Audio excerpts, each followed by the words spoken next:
YouTube channel বন্ধুসকল, আজি আমি ভিডিঅ'টোত আলোচনা কৰি গুৱাহাটী ইউনিভাৰ্চিটিত BA, BCom, b.sc এই সকলোবোৰৰ ৰেজিষ্ট্ৰেশ্যন কেনেদৰে কৰিব, এপ্লাই কেনেদৰে কৰিব, এই সকলোবোৰ ডিটেইলছ এই ভিডিঅ'টোত পাব। ভিডিঅ'টো শেষলৈকে চাই থাকিব।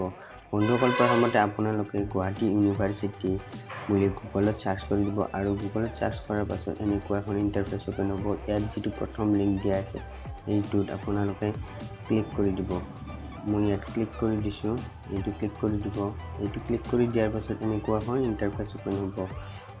ইয়াত আপোনালোকে ইয়াত যাব, সেইখিনি ইয়াত যিটো দিয়া আছে এইটোত আপোনালোকে ক্লিক কৰি দিব। ক্লিক কৰি দিয়াৰ পাছত এনেকুৱাকৈ এখন ইণ্টাৰফেচ অ'পেন হ'ব। আপুনি একো কৰিব নালাগে, আপোনাৰ ইয়াত যিটো মাজত দিয়া আছে এইটোত আপুনি ক্লিক কৰি দিব। এইটোত ক্লিক কৰি দিব। ক্লিক কৰি দিয়াৰ পাছত আপোনাৰ এনেকুৱা এখন ইণ্টাৰফেচ অ'পেন হ'ব। আপুনি ইয়াত ডাইৰেক্ট আগতে যদি এপ্লাই কৰিছ তেতিয়া আপোনাৰ লগ ইন কৰিব লাগিব, এপ্লিকেশ্যন নাম্বাৰ আৰু ডেট অফ বাৰ্থ দি। আৰু যেতিয়া আপোনালোকে এপ্লাই কৰা নাই, নতুন হয়, তেতিয়াহ'লে আপুনি ইয়াত নিউ ৰেজিষ্ট্ৰেশ্যন যিটো দিয়া আছে সেইটোত আপুনি ক্লিক কৰি দিব। এইটোত আপুনি ক্লিক কৰি দিব নিউ ৰেজিষ্ট্ৰেশ্যন।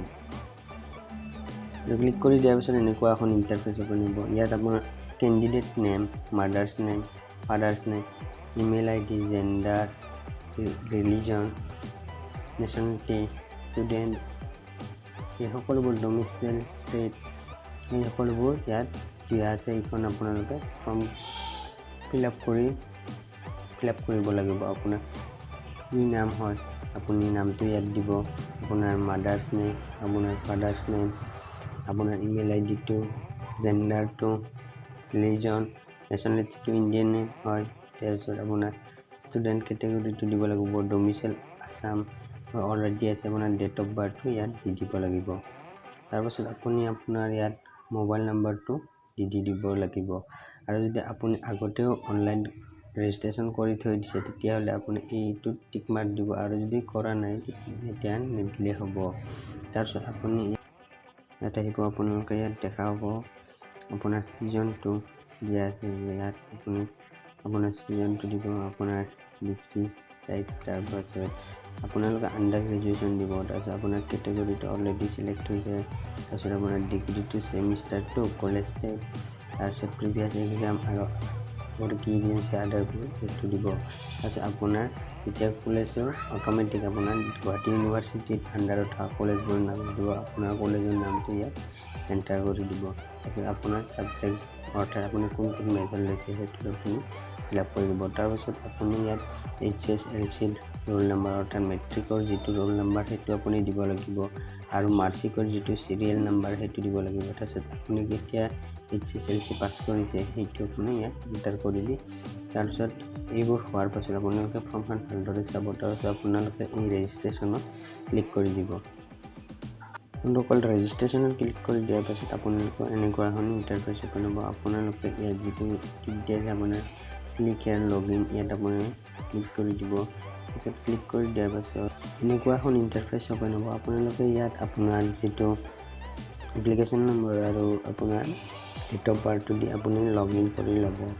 লগ ইন কৰি লোৱাৰ পাছত আপোনালোকে এনেকুৱা এখন ইণ্টাৰফেচ অ'পেন হ'ব। ইয়াত আপোনাৰ কেণ্ডিডেট নেমটো দিব লাগিব, মই দেখাই দি আছোঁ। আপোনাৰ ইয়াত কেণ্ডিডেট নেমটো দিব লাগিব। তাৰপিছত আপুনি ইয়াত মাদাৰ্ছ নেমটো দিব লাগিব ইয়াত।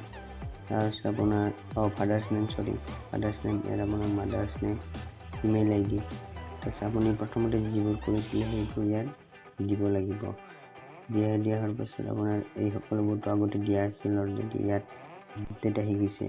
তাৰপিছত আপুনি ইয়াত দিব লাগিব আপোনাৰ গাৰ্জেন মোবাইল নাম্বাৰটো দিব লাগিব, আপোনাৰ এড্ৰেছটো দিব লাগিব, তাৰপিছত পিনক'ড, কেটেগৰী, তাৰপিছত কাউণ্ট্ৰি, আপোনাৰ ষ্টেট আৰু ডিষ্ট্ৰিক্ট এইবোৰ দিয়া হোৱাৰ পাছত আপোনালোকে ইয়াত গাৰ্জেন নাম্বাৰটো দি দিব লাগিব, আৰু সেইখিনিয়ে তাৰমানে ইয়াত আৰু আপলোড কৰি দিব লাগিব। তাৰপিছত আপুনি ইয়াত ফটোটো আপলোড কৰিব লাগিব। বন্ধুসকল, ফটোটো আপোনাৰ 100 KB ভিতৰত আৰু ছিগনেচাৰটো 100 KB ভিতৰত হ'ব লাগিব। এইটো ফটোটো আপলোড কৰাৰ পাছত আপোনালোকে ইয়াত যিটো অপশ্যন আছে ছেভ এণ্ড নেক্সট, ইয়াত আপুনি ক্লিক কৰি দিব।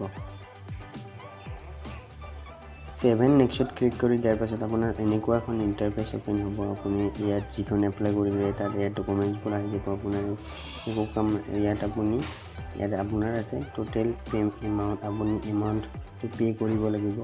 পে' কৰি পাছত আপুনি পে'মেণ্ট ইনফৰমেশ্যন প্ৰিভিয়াছত চাব লাগিব। সকলোবোৰ পে'মেণ্ট কৰাৰ পাছত আপোনালোকে ইয়াত ছাবমিট বাটনত ক্লিক কৰি দিব লাগিব।